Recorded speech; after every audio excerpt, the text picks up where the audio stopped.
Bayangin, lo lagi duduk santai, scroll-scroll timeline kayak biasa, terus bam. Satu berita bikin lo langsung duduk tegak.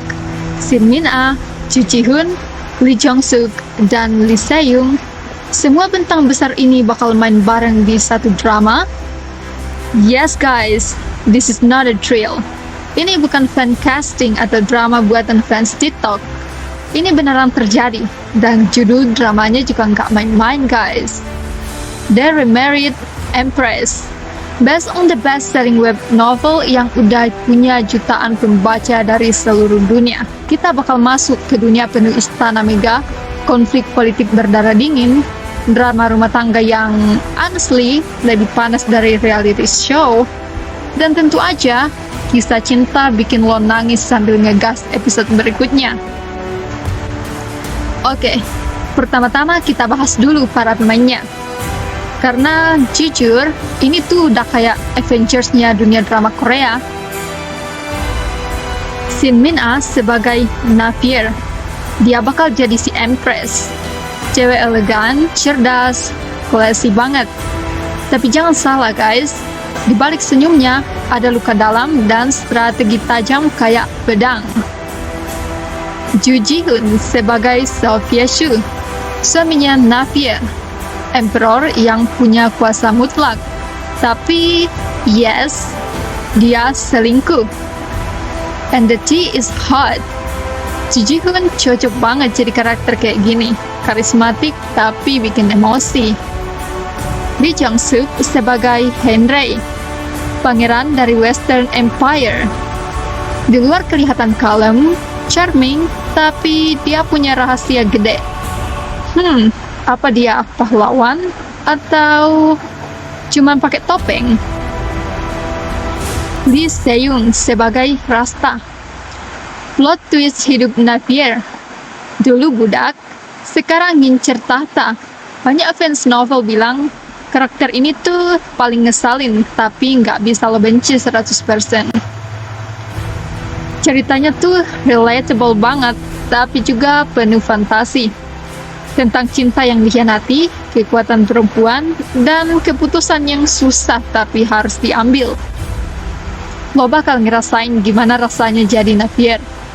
Ditinggal pas sayang-sayangnya, terus lo malah balas dengan cara paling boss ever. Lo kawin lagi, dan jadi ratu di negeri sebelah. Oh my god. Like, siapa yang bisa relate sekaligus pengen tepuk tangan? The Remarried Empress bukan cuma drama guys. Ini pertempuran emosi, kekuasaan, dan cinta. Dan ini baru permulaannya. Di dunia yang penuh intrik istana dan balutan gaun mewah, cinta bisa jadi senjata paling mematikan. The Remarried Empress bukan cuma soal kisah cinta yang kandas guys, tapi tentang gimana seseorang yang dijatuhkan justru berdiri lebih tinggi. Dan percaya deh, Navier itu bukan karakter cewek yang gampang dilupain. Ceritanya dimulai dari Navier, permaisuri kerajaan timur, cantik, cerdas, karismatik. Semua rakyat sayang sama dia. Tapi, tahu nggak siapa yang nggak menghargainya? Suaminya sendiri. Yes, lo nggak salah dengar. Sophia Shu selingkuh. Dia bukan cuma selingkuh biasa, tapi jatuh cinta sama mantan budak bernama Rasta yang dia bawa masuk ke istana, dan lo tau lah, mulai pengen dijadikan permaisuri juga. Plot twist? Belum, karena Sophia Shu akhirnya minta cerai dari Navier. Asli, laki-laki satu ini tuh ngadi-ngadi maksimal. Tapi Navier nggak nangis-nangis di sudut kamar bro. Dia bilang, oke, gue terima cerainya, tapi gue juga punya kejutan. Dan boom, dia udah punya calon suami baru, seorang pangeran dari kerajaan barat. Yes, dia remarried, and jadi permaisuri di tempat lain. Mantap. Sekarang kita bahas Henry, si pangeran Western Empire. Kelihatan kayak pangeran baik hati, gentle, penuh cinta. Tapi ingat, dia nyimpen rahasia. Beberapa fans bilang dia punya sisi gelap, Beberapa bilang dia punya kemampuan yang bukan manusia biasa. Nah loh. Dan Rasta awalnya kelihatan kasihannya, mantan budak nggak punya siapa-siapa. Tapi ternyata cewek ini ambisius banget. Dia nggak cuma mau cinta Sophia Shu, tapi dia mau tahta guys, tahta.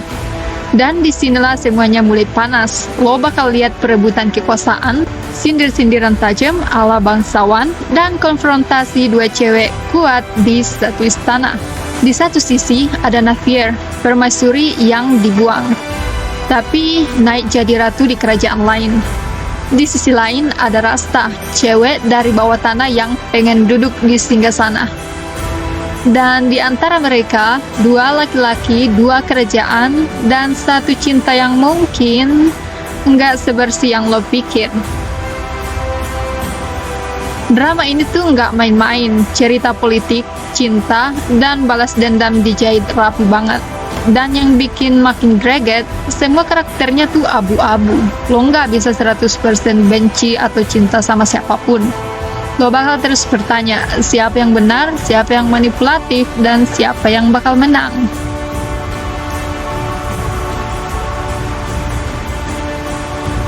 Kalau drama ini adalah perang, maka castingnya adalah senjatanya. Dan percaya nggak percaya, mereka milih pasukan terbaik buat nyerang hati kita semua.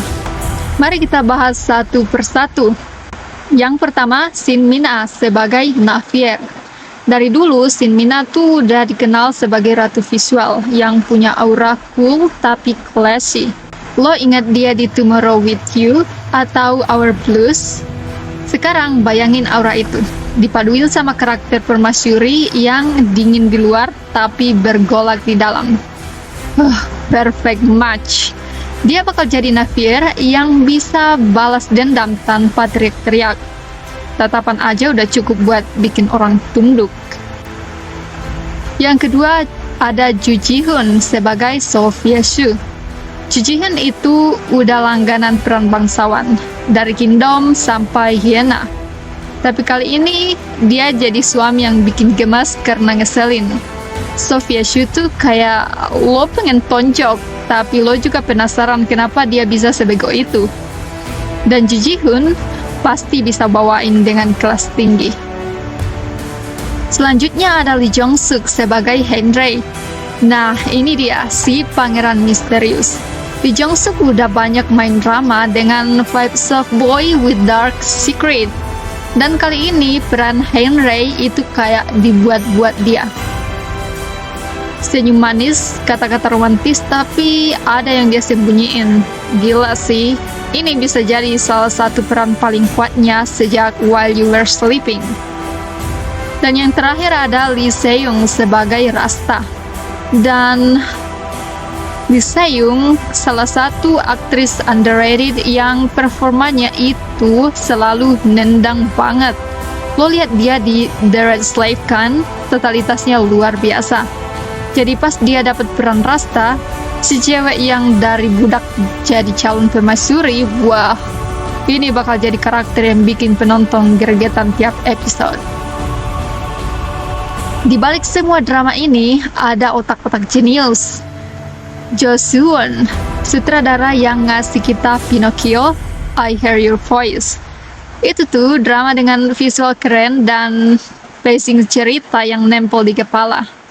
Dan naskahnya ditulis sama Yojina dan Hyun Chung-yeol, tim yang nulis The Uncanny Counter.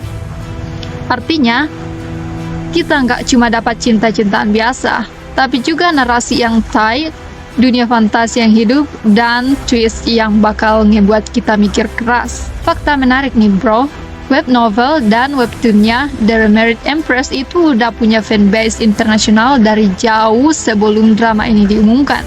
Jadi pas kabar ini keluar, boom, Twitter meledak, TikTok penuh dengan editan fancast, dan semua orang nanya, bakal se-epic ini nggak live actionnya?